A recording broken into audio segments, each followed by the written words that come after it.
Buenas, ¿cómo andan? Acá Fede Pellegrino del área de crisis climática de Ecohouse Global y hoy estoy con... Yo soy Caro, parte del grupo de jóvenes y activista de Amnistía Internacional en el área de justicia ambiental.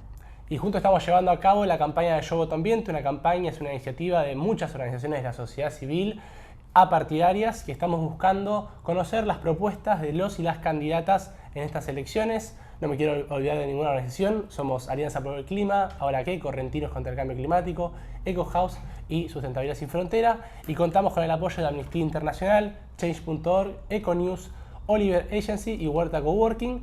Y en esta serie de entrevistas estamos entrevistando a candidatos y candidatas, pero antes que eso estamos entrevistando a especialistas sobre diferentes temas, para mejorar nuestro juicio crítico a la hora de votar, pero sobre todo para hacerle las mejores preguntas a los candidatos y candidatas. En ese marco hoy tenemos a Matilda Rusticucci, quien es doctora de la UBA especializada en Ciencias de la Atmósfera, profesora de Investigación exclusiva de la UBA y investigadora con ICET, que es autora del cuarto, quinto y sexto informe del IPCC y coordinadora del quinto. Así que Matilde, muchas gracias por estar acá. No, gracias a ustedes por la invitación. Bueno, arranquemos con lo básico, de qué es el cambio climático, cómo afecta al planeta y yo por lo menos me crié viendo la era del hielo, por ejemplo, ¿no? Que veíamos la era del hielo, que estaba todo congelado y el mundo, bueno, después cambió el clima. ¿Es lo mismo que está pasando ahora? Bueno, el cambio climático, como lo estamos llamando ahora, ¿por qué nos preocupa el cambio climático? Es porque es un cambio climático diferente. Desde que la Tierra se empezó a formar, tuvo distintos climas. Pensemos de la era del hielo que mencionabas, la era de los dinosaurios, había temperaturas más altas que las actuales, pero estamos hablando de escalas de miles de millones de años, escalas de cambio entre una etapa y la otra de miles de millones de años. Este cambio climático que nos preocupa es el cambio climático de la era humana, es el cambio climático de tiempos humanos. Es un cambio climático que está ocurriendo en cientos de años y está ocurriendo muy rápido, por eso nos preocupa y de eso estamos hablando. Cuando hablamos de cambio climático hablamos de un clima que cambió. El clima son condiciones que antes eran más o menos estables, hablamos siempre de un clima seco, un clima lluvioso, un clima cálido, un clima frío. Bueno, ese clima está cambiando y está cambiando cada vez más rápido y eso es lo que nos preocupa. Acá hay una pregunta que me surge que capaz en el día a día sirve para saberlo. Si clima es lo mismo que tiempo, si hoy hace calor, ¿esto es el clima o el clima es algo más amplio que esto? No, está muy bien la pregunta en ese sentido. Nosotros cuando hablamos de meteorología hablamos de tiempo, el pronóstico del tiempo, lo que va a pasar mañana, pasado, dentro de una semana. Eso es el tiempo, lo que sucede día a día. Que eso se debe a que pasa un frente frío, hay vientos norte, hay más humedad, menos humedad, son condiciones que van cambiando. Eso se llama tiempo en castellano, tiempo meteorológico. El clima son condiciones más estables, como yo decía, un clima templado, un clima lluvioso, un clima polar, un clima tropical. Son condiciones que determinan otras situaciones más estables. ¿Y cuáles son las principales causas del cambio climático humano que estamos viendo hoy? El cambio climático, como decíamos, se puede deber a causas naturales o a causas humanas. Y cuando comparamos en la era humana, digamos, desde que el hombre está en la Tierra, qué es lo que sucedió, las causas naturales, que son, por ejemplo, los cambios en la radiación solar, porque el planeta Tierra se alimenta de la energía que viene del Sol, si esa energía cambia, porque tiene sus ciclos, los ciclos solares, esos son cambios naturales. Eso imprime en el clima un cambio apenas perceptible si lo comparamos con el cambio que imprimió el hombre. ¿Cómo imprimió el hombre un cambio en el clima? Emitiendo más gases de efecto invernadero de los que ya había en la atmósfera. Emitiendo artificialmente gases de efecto invernadero, porque había gases de efecto invernadero, porque eso es lo que permite la vida en la Tierra. Desde que están esos gases de efecto invernadero, la Tierra empieza a generar vida. ¿Qué pasó? Esos gases se mantuvieron constantes a lo largo de cientos y miles y millones de años hasta que el hombre empieza a irrumpir emitiendo artificialmente más gases de efecto invernadero a una velocidad bastante rápida. ¿Cuáles son los gases de efecto invernadero y cómo es que los emitimos? Los gases de efecto invernadero que ya estaban en la atmósfera o que siguen estando son principalmente el dióxido de carbono, el metano y el vapor de agua es un gas de efecto invernadero. La misión de estos gases es justamente actuar como si fuera un invernadero atrapando la energía que sale del planeta Tierra, porque así funciona. El Sol emite radiación, pasa a través de la atmósfera casi como si fuera transparente, la atmósfera calienta el planeta Tierra y el planeta emite radiación. Esa radiación que emite el planeta es la que atrapan los gases de efecto invernadero. Entonces, esto estaba en equilibrio, permitió siempre la vida en la Tierra. Ahora, cuando esos gases de efecto invernadero se incrementan aceleradamente, cada vez se atrapa más energía y aumenta la temperatura. ¿Cuáles son esos gases? Dióxido de carbono. ¿Cómo se liberaron esos gases artificialmente, decimos? A través de la combustión de petróleo, básicamente. Residuos fósiles en general, petróleo, carbón, gas. Esas emisiones que se produjeron a partir de la revolución industrial en adelante, esas emisiones exageradas aumentaron las concentraciones de estos gases en la atmósfera. A mí me gustaría saber si ya sabemos que son causas naturales y que nos afectan y son nuestras propias actividades humanas lo que está llevando a esto. Me gustaría saber cuáles son los efectos que estamos viviendo. O sea, si está esto gracias a nosotros, ¿en qué nos está afectando en la vida diaria? Bueno, ya sabemos que esto es debido a la acción humana, no hay dudas, o sea, ya no tenemos dudas. Si bien hace muchos años que venimos hablando del cambio climático, porque ya se veía venir el aumento de gases de efecto invernadero, ya no hay duda, científicamente está súper comprobado que son las actividades humanas. Ahora, el clima cambió. Ahora, ¿eso cómo nos impacta? Y nos impacta en muchos aspectos. Nos impacta fuertemente y finalmente en la salud humana, por ejemplo. ¿Cómo nos impacta? De muchas maneras. En forma directa, las olas de calor causan mortalidad. Está estudiadísimo. Las olas de calor causan infartos, causan un montón de enfermedades respiratorias en algunos casos, causan hasta problemas en la natalidad de los bebés, causan fuertemente impactos en la salud humana. Directamente, por ejemplo, una tormenta o una inundación causa accidentes, muertes, etc. Pero indirectamente, el cambio climático que generó una sequía prolongada en algún lugar con exceso de temperatura, disminuyeron los rendimientos de cultivos. Esa disminución de rendimientos no solo impacta en la economía, sino que también impacta en la producción de alimentos y a través de la producción de alimentos también en la salud humana. O sea, los caminos son bastante amplios y hay impactos probados. Probados, quiero decir, ya admitidos que son debido al cambio climático, ya atribuidos al cambio climático humano, que en varios sectores. ¿Y cómo es que se sabe esto? Porque vos decías, ya no hay duda de esto, pero sin embargo hoy escuchamos abiertamente a candidatos a presidente que son negacionistas del cambio climático. Por un lado, ¿qué te pasa cuando escuchás ese tipo de discursos? Imagino, dedicaste toda tu vida a estudiar la ciencia de la atmósfera y aparece una persona que no estudió escucharlo.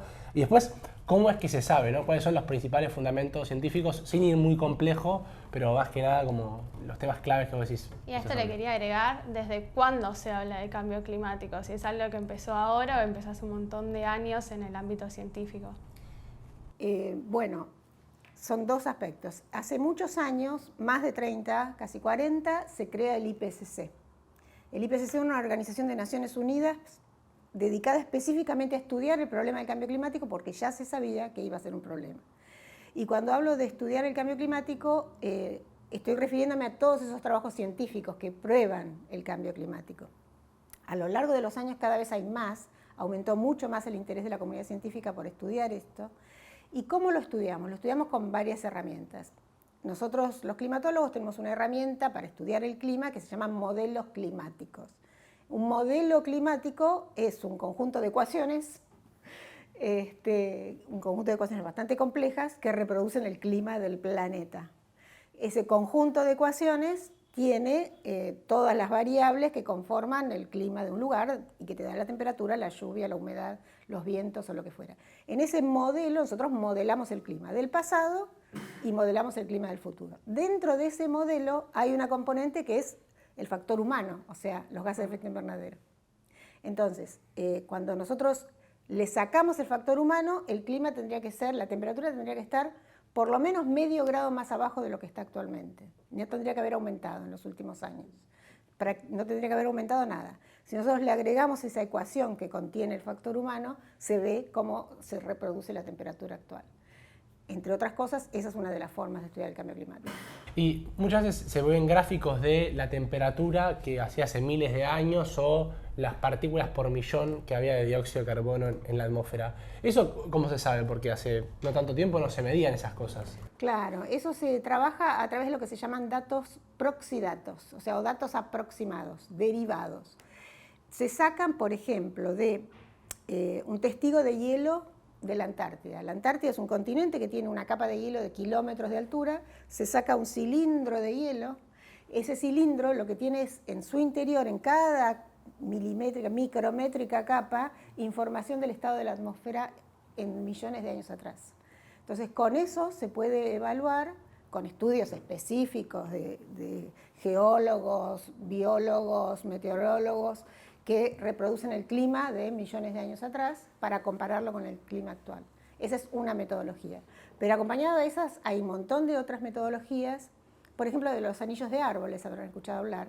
Los árboles nos dan en su interior, cuando uno observa el grosor de los anillos, información de la temperatura y la lluvia de ese lugar. Entonces hay árboles añosos que te permiten llegar hasta 1000 y pico de años antes, por ejemplo, para reproducir el clima de un lugar. Entonces hay muchas metodologías, hay muchos grupos de investigación trabajando en todo el globo, en distintas áreas, estudiando el polen de ciertos, el polen depositado en el fondo del océano, el polen depositado en el suelo. Hay muchísimas técnicas distintas que se comparan entre sí, se introducen y se comparan con los mismos modelos climáticos hacia el pasado, y con eso se reproduce el clima del pasado y cuánto dióxido de carbono había, qué temperatura había, etc. Hablabas hace un rato de que todas estas investigaciones están dadas por el IPCC, que es como el mayor organismo que tenemos hoy en día. Quería que cuentes un poco qué es el IPCC, de qué se encarga y, dado que estuviste participando, ¿cómo fue tu experiencia adentro? Bueno, el IPCC, como decía, se creó de Naciones Unidas por la Organización Meteorológica Mundial y la Organización del Medio Ambiente, ¿no? La UNEP, hace más de 30 años, ya no me acuerdo, pero casi 40. ¿Con qué objetivo? Con el objetivo de generar informes periódicos del estado del conocimiento del cambio climático. ¿Qué quiere decir? Que lo que hace el IPCC es reunir científicos de todo el mundo, autores de los informes, que recopilan toda la información publicada en revistas científicas. No hace investigación propia, sino que recopila y evalúa, esa es la palabra, son informes de evaluación de los distintos aspectos del cambio climático. Entonces, el IPCC produce informes periódicamente que son aprobados por los gobiernos conforman las conferencias de las partes, o sea, los gobiernos conforman la Convención Marco de Naciones Unidas del Cambio Climático, que son los que adoptan estos informes, que quiere decir que evalúan, los pueden corregir y aceptan estos informes para las negociaciones entre ellos para lograr los acuerdos de cambio climático. Es un proceso largo, cada informe lleva por lo menos 3 años de trabajo, desde que se hace el primer índice, digamos, el outline que va a contener el informe, hasta que se van reuniendo los autores para ir trabajando cada capítulo de los tres grandes grupos o de los informes especiales. Y lo que tiene en particular, y maravilloso, que después lo copiaron otras asociaciones, es que se elabora un primer borrador y ese borrador se pone a disposición de la comunidad científica para que lo evalúe como si fuera un trabajo científico. Con esas evaluaciones se hace un segundo borrador. Ese segundo borrador, con esas correcciones, se vuelve a mandar a la comunidad científica y a los gobiernos para que lo vuelvan a elaborar, a corregir, a comentar. Y los comentarios son, ustedes están diciendo esto, pero este paper que no lo vieron dice tal cosa, compárenlo, etcétera, etcétera. Bueno, y después se hace un borrador final que lleva un resumen, que es el que aprueban los gobiernos. O sea, todo ese proceso hace que sean tan robustos los informes del IPCC. Entonces, es un proceso súper interesante. Yo empecé a participar en el cuarto informe, ya hace unos cuantos años. Ese cuarto informe, cuando fue el primero que dijo que no hay dudas del cambio climático. El cambio climático es inequívoco, se empezó a usar esa palabra. Ya no hay dudas de que el calentamiento existe y no hay dudas de que es debido a la acción del hombre. Y eso generó que el IPCC ganara el Premio Nobel de la Paz. Y de la paz, no de la ciencia, de la paz, porque el tema del cambio climático tiene que ver con la paz mundial. Así que esa fue mi primera inmersión, digamos, en la parte de física, digamos, del cambio climático, como autora. Y después, en el quinto informe, cuando se arma el quinto informe, de nuevo convocan a ver quién quiere participar, se hace una selección por expertise, etcétera, por regiones. Ahí me convocan a ser coordinadora de capítulo. Y fue importante, y ahí va mi experiencia, fue fuerte porque como mujer latinoamericana de país en desarrollo, fui la primera coordinadora de un capítulo del grupo de trabajo sobre las bases físicas. Ese grupo de trabajo generalmente está dominado por los países desarrollados fuertemente. Hay países en desarrollo, pero no había nunca coordinadores de países en desarrollo. El coordinador de capítulo es el que coordina toda la escritura, básicamente, ¿no? Esa es su tarea. Y así que fue un poquito difícil meterme en ese mundo, pero bueno, fue súper interesante porque además aprendí un montón, siempre en cada proceso uno aprende porque uno se reúne con autores, con científicos de otras especialidades. Yo soy especialista en ciencias de la atmósfera, trabajo en eventos extremos del clima, pero después de ahí había 200 autores distintos del mundo en general, así que en general mi experiencia siempre fue muy buena. Mucho trabajo, ad honorem, claro, mucho trabajo, pero bueno, eso hizo que después en el sexto también me postulara para participar y ahí participé también como autora. Súper admirable todo. Sé que no es una pregunta, pero posta, siendo mujer latinoamericana, me parecía buenísimo resaltarlo porque nada, hay un montón de niñas y jóvenes allá afuera que seguramente quieren estar en la ciencia. Claro, y eso está buenísimo porque nosotros en general, cuando nos comparamos lamentablemente con los países en desarrollo, hay mucho menos trabajos hechos, mucha menos bibliografía para buscar, porque nuestro trabajo es buscar la bibliografía. Y como latinoamericana, buscando la bibliografía de Latinoamérica. Y te cuesta a veces encontrar, porque estamos hablando de trabajos publicados en revistas científicas, que hayan sido evaluados por pares, principalmente en inglés. Ya en los últimos años empezaron a aceptar trabajos que no estuvieran en inglés. Pero el tema del inglés, que si bien es controversial, es lógico porque imagínate que te presenten un trabajo en chino, que vos no podés acceder. Claro. Yo no sé si lo que está diciendo ese trabajo es lo que vos me estás diciendo que dice, porque eso es lo que uno hace. Lee trabajos, lee papers y dice, bueno, en estos 5 trabajos dijeron esto y lo resumís en un párrafo. Y otra cosa importante, el IPCC, es que todo está a disposición. Vos podés entrar a la página y encontrás todo el trabajo, todos los papers que se referenciaron y todo el trabajo que se fue haciendo. ¿Y qué te genera? Digo, vos fuiste formada en la UBA, digo, de acá de Argentina, digo, ¿cómo es que llegás a ese espacio y qué desafíos encontrás cuando te comparás por ahí con tus pares de otras latitudes, ¿no? De países desarrollados que, imagino, tuvieron más recursos para hacer investigaciones, mayor facilidades para llegar y, bueno, vos llegás al mismo lugar? Sí, nosotros en la UBA, bueno, yo tengo mi corazón en la UBA, no puedo desligarme de eso y más de exactas, de la Facultad de Exactas, o sea, no puedo desligarme de eso, pero realmente nuestra preparación está al mismo nivel. Estamos preparados igual. ¿Cuál es la diferencia? Obviamente, la diferencia es que yo hacía todo este trabajo además de dar clases, además de hacer mis investigaciones. Mis colegas a veces tenían licencia, no daban clase, en la universidad les permitían tener licencia, o les daban ayudantes para recopilar la información, para hacer el trabajo final. Esa era una diferencia fundamental. Y con el tema de los trabajos publicados en Latinoamérica o en países en desarrollo, nosotros tenemos menos acceso cuando las revistas son pagas, cuando hay que poner, hay que poner dinero para publicar, ahí estamos en desbalance en general, eso está claro. Y te da un poquito de cosa cuando ves que hay trabajos hechos en los países en desarrollo que acá para hacerlos necesitarían un presupuesto que es imposible y que es muy difícil de alcanzar. En ese sentido, sí, me daba un poquito. Pero bueno, igual el esfuerzo, siempre hacíamos el esfuerzo de levantar todo lo que se podía recopilar de estos países en desarrollo, ¿no? ¿Y qué crees que tiene que hacer un próximo gobierno con respecto al sector científico de investigación de nuestro país, que vos, bueno, lo viste en primera persona? Mirá, yo siempre, me dediqué siempre a la investigación y siempre mi objetivo, yo siempre quise hacer investigación porque considero que la investigación es la herramienta para que un país se desarrolle. Es la herramienta fundamental para que un país obtenga mejores tecnologías, mejores resultados, mejores propuestas para avanzar, mejores soluciones para sus problemas. La investigación para mí es fundamental. Por lo tanto, apoyar a la investigación con mayor presupuesto, aunque parece trivial, pero concretamente nosotros tenemos instituciones en nuestro país que funcionan perfectamente, hay mucha, muy buena investigación. Cualquier científico que sale de este país puede ir a cualquier universidad del mundo y lo reciben con los brazos abiertos, porque saben cuál es la formación que tenemos y reconocen nuestra formación. Entonces, la formación es buenísima.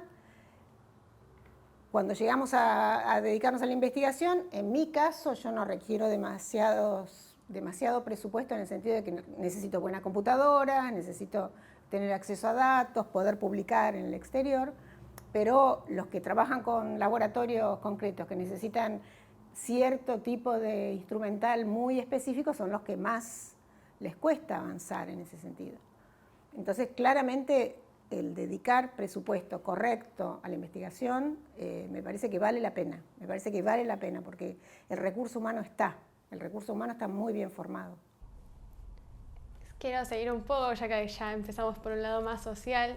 Hay una desigualdad efectiva en el mundo, no, o sea, en la ciencia, en la investigación y también en los efectos.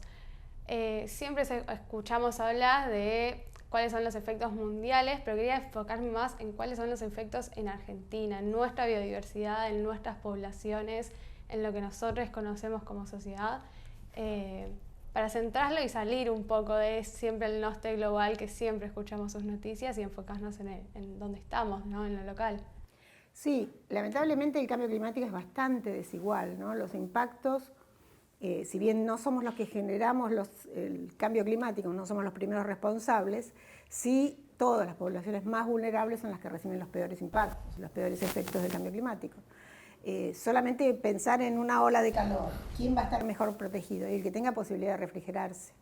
El que esté trabajando en el exterior o el que no tenga refrigeración adecuada va a ser el que sufra mayores impactos, ¿no? Por ejemplo. Entonces, eso está muy estudiado, digamos, poblaciones más vulnerables, la población, la biodiversidad, los humedales, los bosques, todo lo que no se cuide, claramente es lo que más impacto recibe. Y ahí hay un tema de gobernanza, ¿no? Concreto. Bueno, hablando de la desigualdad, muchas veces se habla de la humanidad es responsable del cambio climático y a veces pareciera que es todo igual, ¿no? Digo, que toda la humanidad en su conjunto, de manera igual, digo, desde el africano más pobre hasta el yanqui más rico, es igual de responsable del cambio climático. ¿Es así? ¿Hay un error de comunicación cuando se dice la humanidad es la responsable del cambio climático? Yo creo que sí, yo creo que hay un error, porque claramente no es lo mismo. No es lo mismo un país como Estados Unidos, que viene emitiendo gases de efecto invernadero hace muchos años, indiscriminadamente, o la Comunidad Europea en su momento, o China actualmente, que son países que como país entero emiten el 80% de las emisiones que tenemos hoy. Entonces, claramente, no es lo mismo la responsabilidad. Ellos se han podido desarrollar debido a las emisiones de gases de efecto invernadero. Entonces no es lo mismo el ciudadano africano o el ciudadano sudamericano, la mayoría de los ciudadanos sudamericanos tampoco, pero todos vamos a recibir el impacto y peor los países más vulnerables, ¿no? Como hablábamos antes. Entonces, la humanidad en su conjunto, no. La humanidad que se viene desarrollando a partir de emitir gases de efecto invernadero, sí, es la responsable. Y son los que tienen que tener... son los primeros que deberían tomar medidas concretas en reducir los gases de efecto invernadero. No, porque con respecto a la humanidad también pasa esto de como que si fuera una condición propia del humano, ¿no? Claro. Y no de una manera de relacionarnos entre nosotros. No, es el sistema que gobierna el mundo, de producir, consumir, derrochar, tirar y volver a producir. Claramente ese sistema, sin tener en cuenta que hay alternativas, ¿no? En vez de usar petróleo, puedes usar energías alternativas, que se saben y se conocen desde hace muchísimos años, pero que el petróleo es un gran negocio a nivel mundial, que es difícil de combatir, obviamente, ¿no? Hoy en día. ¿Y cuál es tu postura como Argentina? Digo, ¿qué debería hacer Argentina con respecto a los compromisos, con respecto a las negociaciones? Entiendo que por ahí a veces tenemos pocos recursos y la mitigación y la adaptación por ahí a veces no están de la mano, o a veces sí, digo, ¿para vos hay que hacer 50 y 50, mitigación y adaptación, o especializarse en adaptación para después pasar a mitigación? Yo creo que nosotros deberíamos focalizar más en adaptación que en mitigación, si bien en mitigación debemos trabajar, porque todos colaboramos, cada uno colabora desde su lugar. Trabajar en mitigación también está muy bien, pero tenemos que trabajar mucho en adaptación. No podemos esperar otra sequía para tener bajas en los rendimientos o esperar las inundaciones y que haya problemas de vivienda o lo que fuera. Tenemos que trabajar mucho en adaptación y también trabajar con los mercados de carbono en el sentido de necesitamos recursos para poder adaptarnos mejor. Bueno, los recursos ¿de dónde van a venir? Bueno, de los países que están emitiendo a este nivel, ¿no? ¿Y cuáles son los obstáculos principales que vos ves para enfrentar el cambio climático? Porque uno ve las negociaciones, las COPs, y pasan los gobiernos, y pasan los compromisos, pero las emisiones no paran y el mundo sigue funcionando como viene funcionando. ¿Qué es lo que frena para vos una efectiva acción que disminuya los efectos de la humanidad en el clima? Yo diría la economía, básicamente. La economía en la que se basan esos países. Los grandes emisores, ¿no? Estados Unidos, por un lado. China produce, fabrica todo lo que se consume en el mundo, principalmente en los países desarrollados, a partir de una energía producida por el carbón. Entonces, claramente las grandes emisiones que vienen de ahí es porque producen un montón de elementos. Entonces, cada país tiene su economía y su forma de llevar adelante su país a partir de ciertos recursos. Y esos recursos están basados en el petróleo por ahora. Entonces, ni hablar de los países petroleros, que solamente venden petróleo, ¿no? Esos países no van a dejar de vender petróleo porque es su recurso para vivir. Entonces, yo creo que el problema es ese, que no se pueden poner de acuerdo países que viven del petróleo, los llamados países petroleros, no se van a poner de acuerdo con los países que necesitamos que dejen de emitir porque ellos van a seguir vendiendo petróleo. El tema está en que las soluciones están, la tecnología está y cada vez es más accesible. Son soluciones políticas que hay que tomar, ¿no? Son resoluciones políticas que hay que tomar. Y es difícil que todos los países se pongan de acuerdo. Y de cara a estas COP que van a venir este año y en los años siguientes, esperemos, para vos, ¿cuál tiene que ser el posicionamiento clave de Argentina, el punto central de cara a todas estas negociaciones? Para mí, el punto central es seguir reclamando, porque se viene reclamando, seguir reclamando a los países que más emiten, que bajen sustancialmente sus emisiones, sustancialmente, porque tienen que bajar mucho sus emisiones para que hagan impacto. Pero también que necesitamos recursos para poder nosotros desarrollarnos en una forma limpia. Tenemos la forma, tenemos los recursos, pero necesitamos recursos económicos. Entonces también ir por ese lado con los países que necesitan desarrollarse, requiriendo esos recursos económicos. Nos quedaron 3 conceptos en el tintero para que nos expliques un poco qué es, porque lo pasamos así por desapercibido, que era qué es la adaptación, qué es la mitigación y qué son estos de los puntos de no retorno que aparecen en los informes del IPCC. Bueno, cuando hablamos de adaptación, como su nombre lo indica, es adaptarte al nuevo clima. O sea, tomar las medidas necesarias para adaptarte al nuevo clima. Una medida de adaptación es, ahora tenemos mucho más calor que hace 30 años en la ciudad. Una medida de adaptación, considerando que la temperatura aumentó, que tenemos más olas de calor, por ejemplo, entonces pensar en forestar mejor la ciudad. Esa es una medida de adaptación concreta, conocidísima y la más sencilla que pueda haber. ¿Por qué? Porque sabemos que una calle arbolada tiene menos temperatura que una calle que no tiene árboles. Básico, elemental, conocimiento desde hace muchos años. Esa es una medida de adaptación concreta. Otra medida de adaptación, como decíamos, por ejemplo, sabemos que hay más impactos en la salud, adaptar los sistemas de salud para recibir más casos de deshidratación, problemas cardíacos debido a una ola de calor o lo que fuera. O en el caso de incendios, hay muchas enfermedades respiratorias, bueno, pensar en mejorar los sistemas de salud para recibir enfermos respiratorios, por ejemplo. Bueno, adaptarse a un nuevo clima, eso es adaptación. Adaptación, por ejemplo, sabemos que hace más calor, entonces, por ejemplo, sería cambiar los horarios de trabajo de algunas actividades. No en vano en nuestro país, las ciudades que son más cálidas se toman las horas del mediodía, las horas de la siesta, porque son de mucho calor, es insufrible estar al aire libre. Bueno, adaptar, por ejemplo, horarios de trabajo. Pensar en eso es adaptarse, ¿no? Para tratar de evitar el impacto, que el impacto no sea tan negativo. Eso es adaptación. Y mitigación, cuando nosotros hablamos de mitigación, hablamos de mitigar el cambio climático. Mitigar el cambio climático es reducir las concentraciones de gases de efecto invernadero. ¿Cómo se reducen? Dejando de emitir lo que se emite y capturando más gases de efecto invernadero.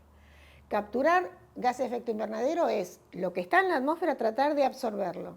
De nuevo, volvemos a la vegetación. Las selvas, los bosques, absorben gases de efecto invernadero, absorben CO2.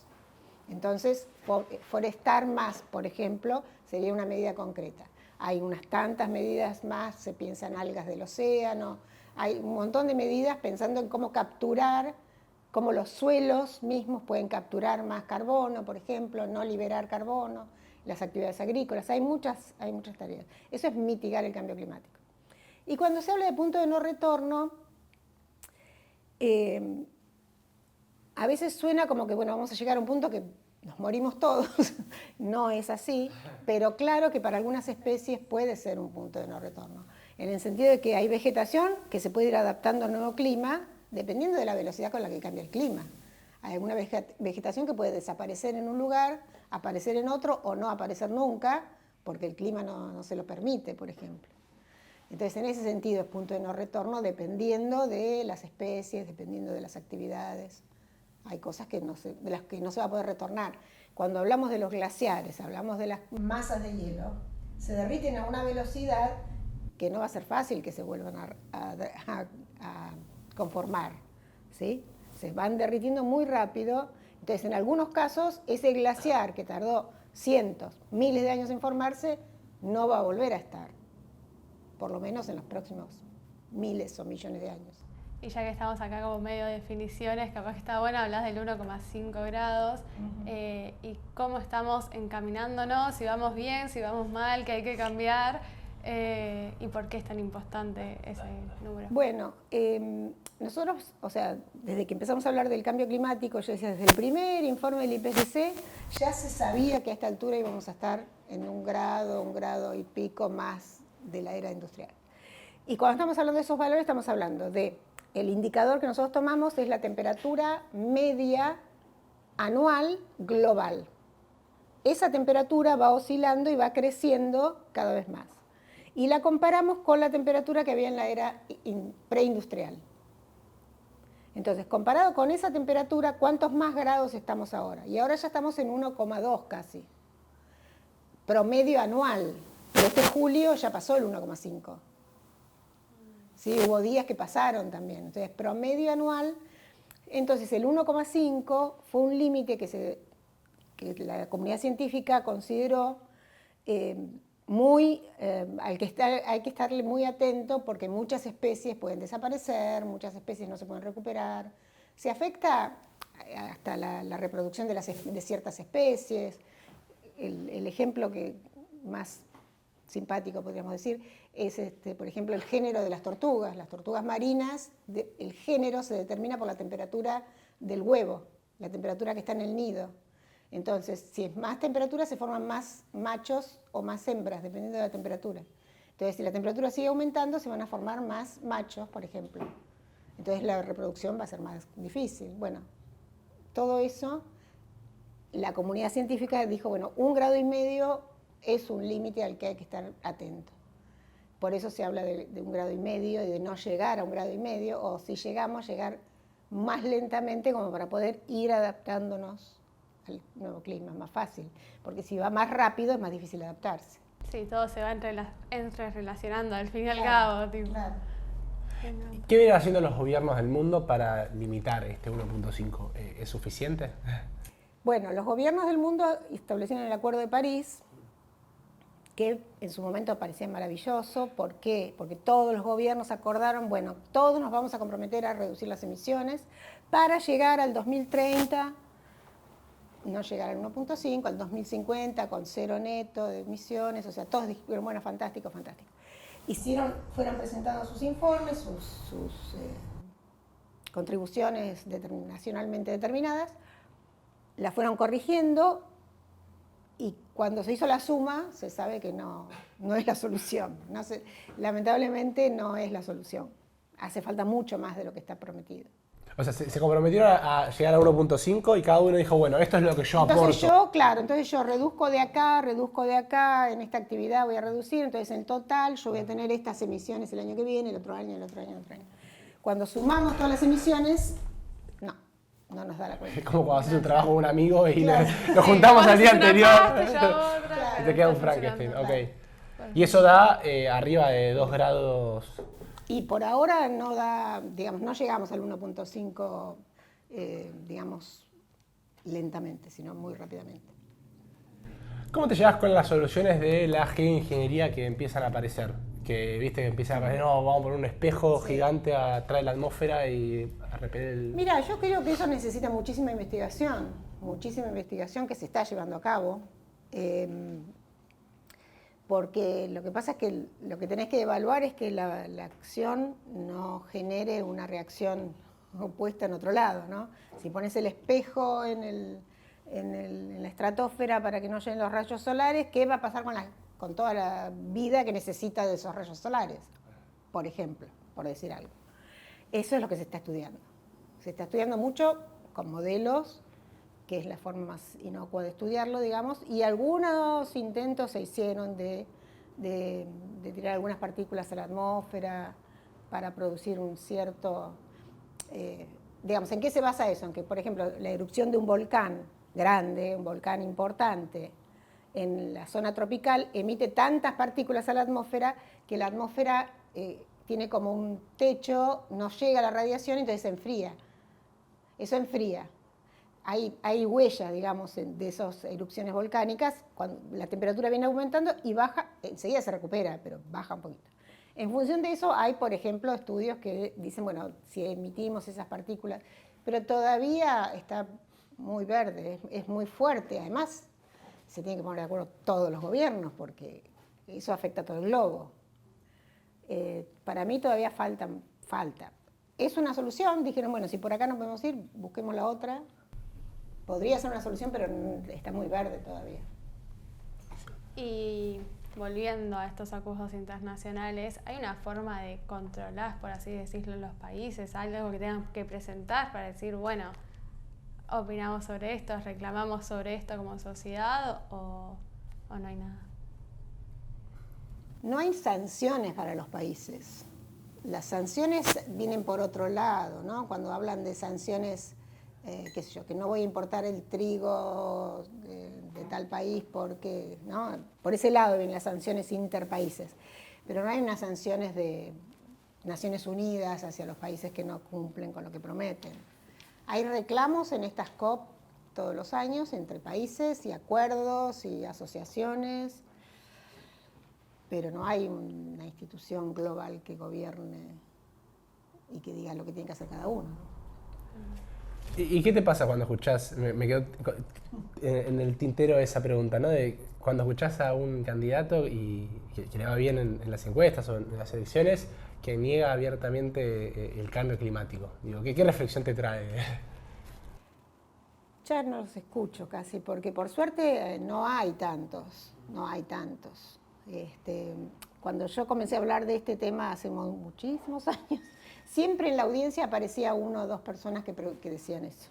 Siempre aparecía alguien en la audiencia que comentaba, no, pero esto no es cierto, que la era del hielo, que esto, que lo otro. Ya por suerte no, en general, en casi todos los lugares a donde yo puedo hablar de cambio climático. Ahora, cuando un candidato, con esa autoridad que le da, digamos, pensar en gobernar, habla niega el cambio climático, yo creo que se descartará automáticamente, se autodescarta. No sé cómo sería la palabra, ¿no? Pero es como que es bastante ficticio. Claro que hay poblaciones que lo pueden apoyar, ¿no? Y por último... No, me quería agregar algo capaz ¿Qué es lo que te sigue, qué es lo que te motiva a seguir estando a pesar de que me decís que en las conferencias siempre iba 2 personas a decirte, no, esto no es así, que después de tantos años, qué es lo que te hace investigar y estar en el IPCC con lo difícil que es, con los obstáculos, para, no sé, un poco más de esperanza de este asunto, siento. Y porque siempre estuve convencida de que esto es lo que sucede en realidad, y entonces yo siempre, las ciencias son hechos, ¿no? Hechos y demostraciones de los hechos. Entonces yo siempre convencida de lo que estaba diciendo, digo, no importa, voy a seguir. En general pude contestarle, y no sé si los convencí o no, pero en general pude contestar y explicando cuál era la realidad, ¿no? O sea, no hay otra. No hay otra realidad en este tema. Pero encontrás así una motivación, una salida que... Sí, para mí siempre, cada vez encontré... Yo lo que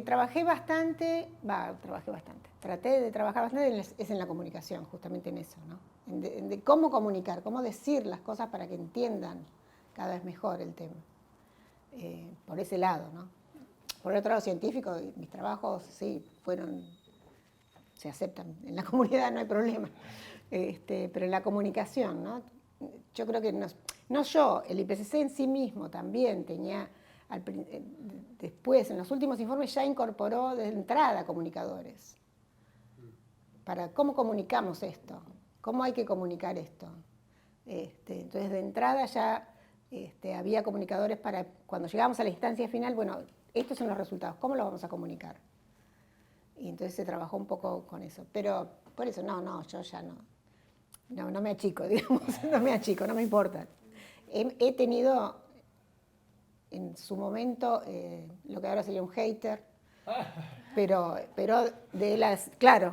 que me llevaba recortes de diarios viejos, me los dejaba anónimamente en la facultad. Mentira. Sí, me dejaba un sobre a mi nombre anónimo, entonces que decía, por ejemplo, ayer hizo no sé cuántos grados acá en Buenos Aires. Bueno, no, pero en el año 57 hicieron 20. Claro, también, entonces el cambio climático no existe. Wow. Sí, no, y bastante tiempo venía a la facultad, nunca lo encontré porque siempre me lo dejaba anónimamente. Pero era bastante obstinado en ese sentido, porque venía hasta la facultad y dejaba el sobre con toda la información. Quería hacerse notar, sí. Pero bueno, fue el único. ¿Y tenés futuro? ¿Tenés esperanza sobre el futuro respecto al cambio climático? Yo siempre tuve esperanza, si no hubiera seguido en esto, ¿no? Yo creo que la solución la vamos a encontrar, más tarde que temprano, pero bueno, la vamos a encontrar. Y el hecho de que ahora toda la sociedad esté hablando de cambio climático, todo el mundo esté hablando de cambio climático, en los medios de comunicación permanentemente hablando de cambio climático, creo que los políticos, los candidatos, ahora tomen el tema más seriamente y lo tomen como dentro de sus agendas concretamente. Así que tengo esperanza, por supuesto. ¿Algo más que quieras decir que nos haya quedado fuera de guión?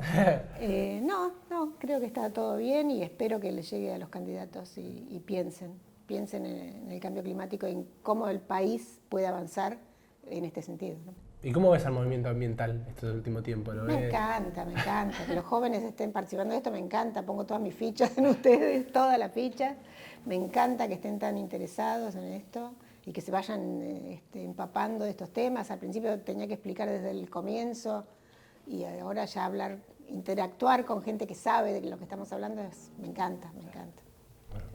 Bueno, Matilde, muchas gracias por venir. Un gustazo verte.